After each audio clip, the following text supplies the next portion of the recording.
आज निशामुक्त युव विकसित भारत संकल्प जो अभियान आरंभ होती शुभ अवसर में सर्वप्रथमे मोर ओडिशार समस्त युव साथी को हार्दिक शुभेच्छा एवं अभिनंदन जनाऊँ। माननीय प्रधानमंत्री श्री नरेंद्र मोदी जी दूरदृष्टि संपन्न नेतृत्व एवं तांकर नेतृत्व रे आज सारा देश रे 28,000 रु अधिक स्थान रे 2,26,00,000 रु अधिक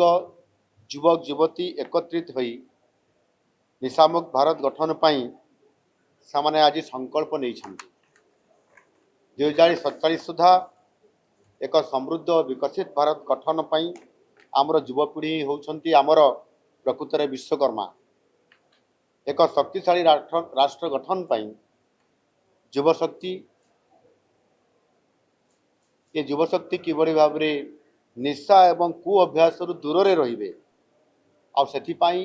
ई व्यापक अभियान आरंभ होईछि। आम ओडिशा सरकार निशा कारबार विरोध में मध्य संपूर्ण भाव में कठोर नीति अवलंबन करुछंती एवं ता सहित मध्य यह विरोध में शून्य सहनशीलता बा जीरो टॉलरेंस ये नीति ग्रहण करिछंती आ सेतिपाई निशा कारबार विरोध में दृढ़ कार्यानुष्ठान मध्य ग्रहण करा जाउछि। आमे केवल निशा कारबार करुवा व्यक्ति को खाली गिरफ करूना बरं निशाग्रस्तंकर सम्मानजनक पुनर्वास पाई मध्य सामाजिक स्तर रे एवं सेमानंकु चिकित्सा करवा क्षेत्र में मध्य एक गुरुत्वपूर्ण भूमिका आम सरकार निर्वाह करुछंती। ये निशामुक्त ओडिशा ये एक केवल सरकारी कार्यक्रम नुह ये होउछि एक जन आंदोलन। आपण मानकर माध्यम रे मु राज्यर समस्त नागरिक मानक अनुरोध करुछि निज अंचल रे हेउथिबा निशा कारबार संपर्क रे आपण माने गोपन रे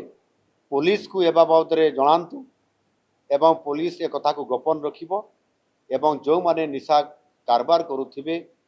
से व्यवसायी हुंतु दलाल हुंतु एवं जो पिला मान को प्रभावित करुछंती ये विषय जानिला मात्रे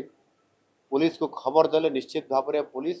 समानकर नाम को गुप्त भी रखिबो एवं दृढ़ कार्यानुष्ठान ग्रहण करिबारे सरकार संपूर्ण भाव में प्रस्तुत अछंती।